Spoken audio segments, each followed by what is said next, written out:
Good morning, good morning, good morning, or as we'd say in Greece, Galimera, Galimera, Galimera. So a bit of a groundhog day today. That red car is still parked there.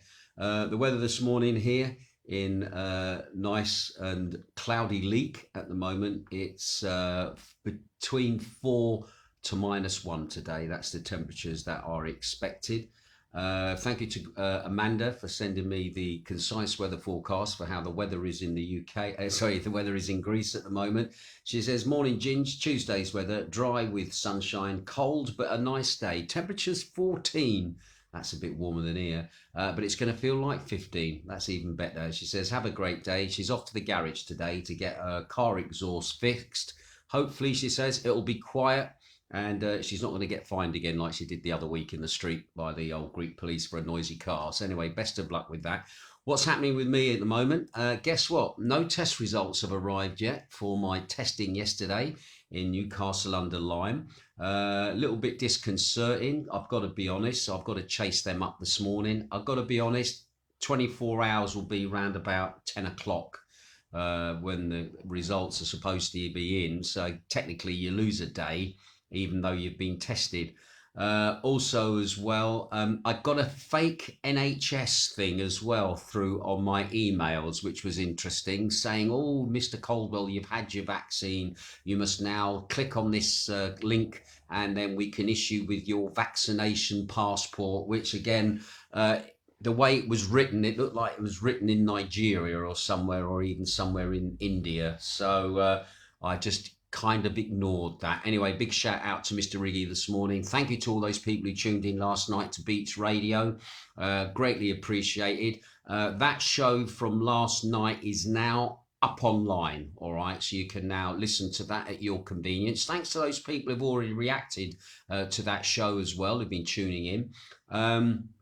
Also, just to remind you that I have got 3 shows on over the Christmas weekend. Obviously, Christmas Eve, Dance Anthem special. And then on Christmas Day, I've got a 70s and 80s show, only for an hour in the afternoon. And then I've also got the Christmas special Northern Soul show. And what a show we've got lined up for you there. Right, let's have a look at what's been going on then in the way of the stats in Zakynthos in regards, or Greece, should I say, in regards to COVID. Within the last 24 hours. Got to be honest, the infection rate has gone up slightly. It was 2,831, I told you yesterday. Today I can report 3,689 new infections across the country.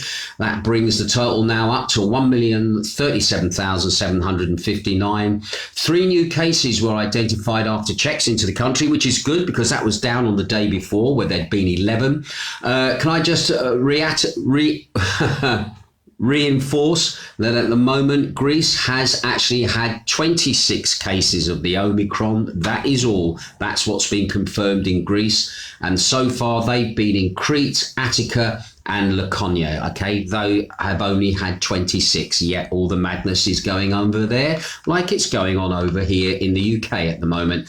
Anyway, cases in Lefkada then, the scores on the doors for the islands. Yesterday I reported you Lefkada had 3 new infections. Today report they've had 10. They are still in the green.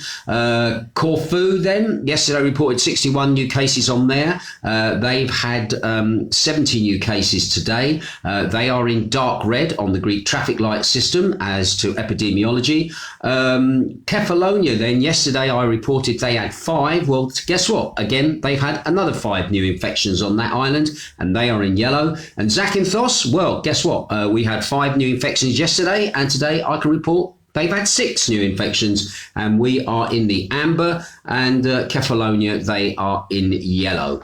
Right, let's have a quick look then at deaths. Deaths actually in Greece have actually gone down. Yesterday I did report to you 91 new deaths in Greece across the country. Today 85 new deaths have been recorded. That brings the death toll at the moment up to 19,976 since the pandemic started. Of that, 95% of those people had underlying health conditions or were over the age of 70. And again, no deaths have been linked to the Omicron variant, all right? And once again, our deepest condolences to those people that are affected, especially now it is so very close to Christmas. When we look at the hospitalizations going on in Greece at the moment, they have crept up a little bit. Yesterday I reported 662 after they'd actually gone down from 684 on the day before. Well, today I can report that there's been 670 hospitalizations and people on ICUs at the moment. Of that 670, 414 are male, 256 are male. The average age of those people, 64 years of age. 80% of those people have underlying health issues or are over the age of 70. Now, regarding the vaccination status of those patients at the moment, 555 of them are unvaccinated or partially vaccinated. And again, we still don't know what they class as partially vaccinated or whether it's one dose, 2 doses, or you've had your booster. But anyway, they're putting them down as partially vaccinated and they get linked in with those that are unvaccinated, of which there are 555 in the ICUs. And as for fully vaccinated in the ICUs, it's 115 people. Right, let's start having a quick look at the snapshot of COVID in the UK at the moment. As you know, yesterday, everybody was waiting with bated breath as to what Boris was going to do next. Dun, dun, dun. Anyway, Boris Johnson yesterday delayed making a decision on imposing new coronavirus curbs, but warned that he can rule nothing out and fears of additional restrictions could be imposed in the coming days to slow the spread of the Omicron. Anyway, Mr. Johnson held his emergency cabinet meeting on Monday afternoon to discuss whether new rules were needed for Christmas. Anyway, no final decisions were made, and the Prime Minister said afterwards, the situation is very difficult and the arguments either way are very finely balanced. Anyway, interestingly, fears that the NHS is about to be overwhelmed by Omicron cases may be unfounded, because the system that is used to gather the information is flawed.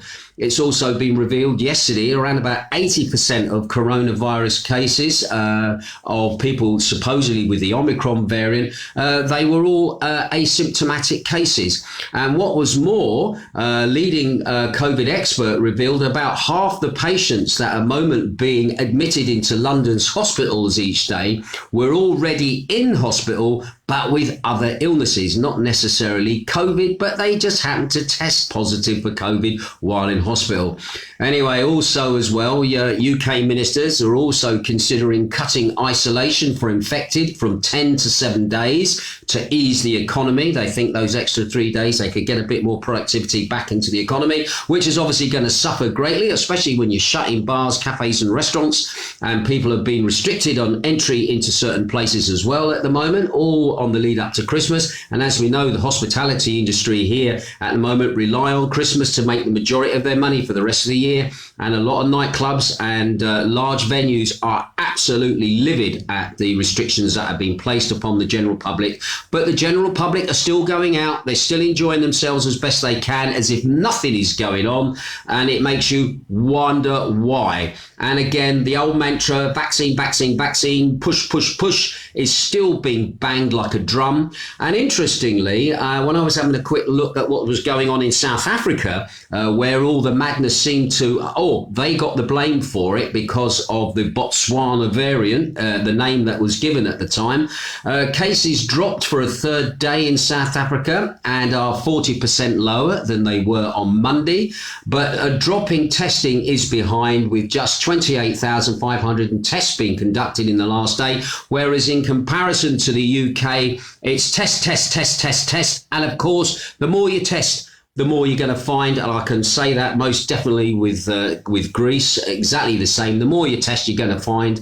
Anyway, however, in South Africa, they did say that hospitalizations are down 20%, and COVID's deaths, they say, are up on 855% on last Monday.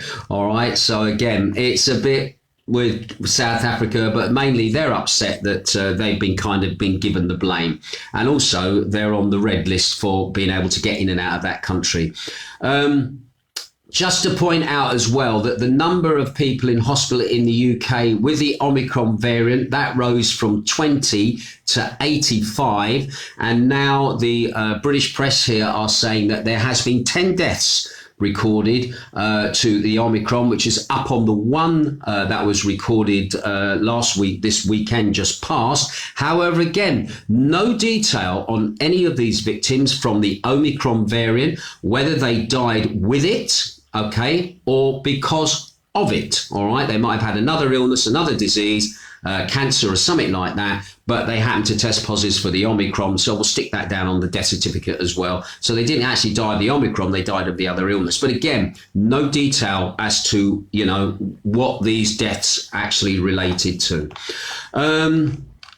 Let's just quickly have a quick look at the news from Greece this morning. What's been happening back home, as it were, for me.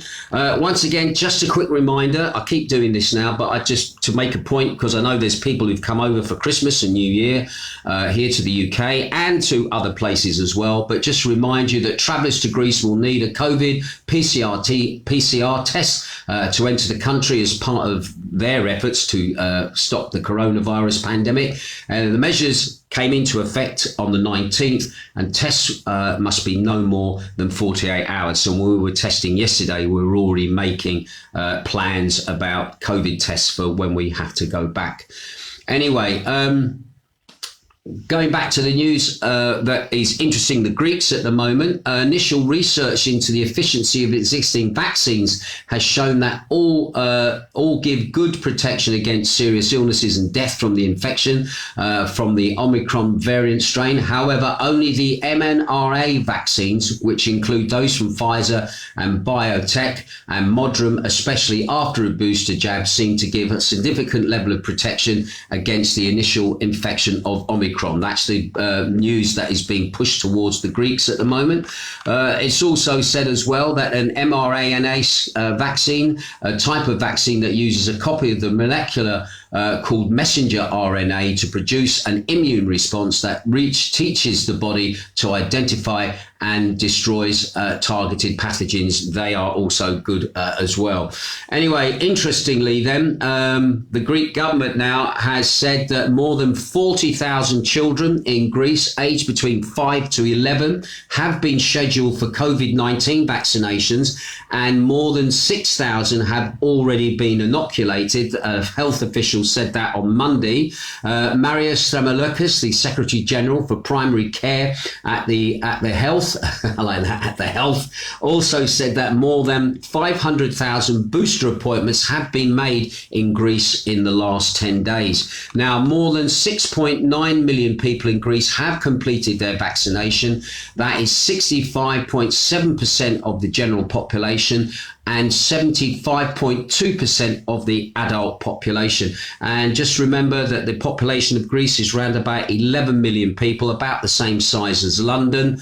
Also as well, interestingly, the corresponding EU average at the moment for EU countries is around about 67.2% of the general population, and 78.5% of the adult population have been vaccinated in other EU countries.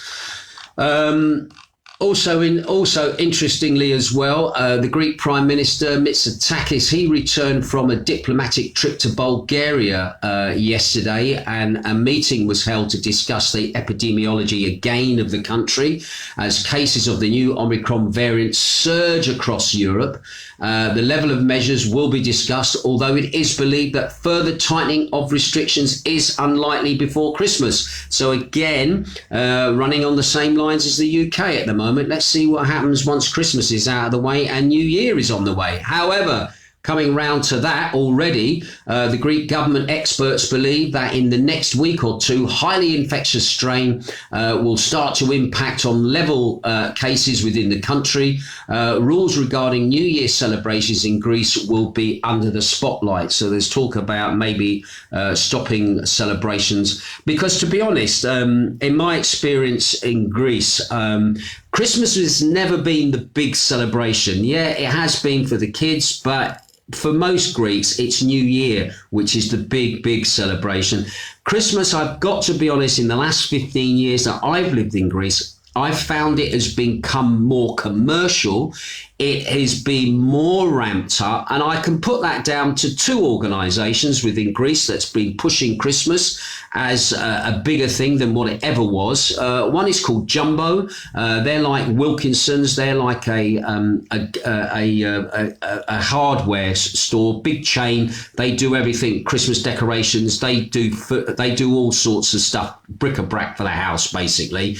And they're kind of in this cycle of we're pushing different events through the calendar, Christmas being one of them. And the other company I feel that's really pushed the commercialization of Christmas in Greece is also Lidl as well, because Lidl, big European corporate company, they kind of follow the international calendar, as it were, across for events happening like Christmas, New Year, also, you've got some Valentine's Day, all that sort of stuff. The only thing that really still hasn't cottoned on in Greece at the moment is Halloween. Halloween, I think, is definitely a British immigrants, not expatriates, British immigrants and American immigrants kind, shall we say, holiday rather than the Greeks, all right? If you disagree with me, put your comments below, but that's my feeling of it. Christmas has been pushed more commercially in Greece than I've ever known it since I've been here since 2005.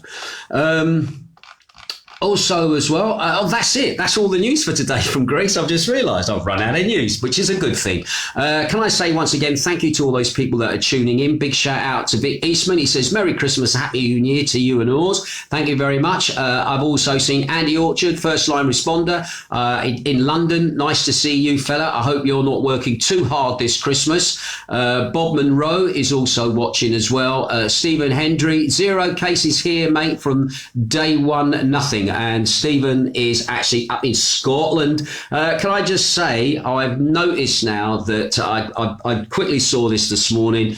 Scotland and also Wales are getting about £850 million from the English government to basically prop up their not working, their lockdowns that Madam Cranky's going to probably impose. Mr. Drakeford is probably going to do the same at some point. And I've got to listen to the rhetoric coming from there. It's not about health. It's more politics, if you ask me. Cocking a snoot. But anyway, it looks like they're getting 850 million being sent to where they are. Anyway, Kevin Bell is also tuning in as well. Tim Crystal over there in Oxford. Old Elvis, how you doing, buddy? Nice to see you looking in. And also Mr. Riggy as well. Nice to have you looking in as well. Right, that's it from me. I'm going to be on the phone now to this company that's doing me testing, because I want to make sure I am safe to walk the streets of Leek and do a bit of shopping and basically maybe have a pint in a pub this afternoon, which will be absolutely awesome. Anyway, you take care. I'll catch you later and I'll keep my ear to the ground. Ta-ra.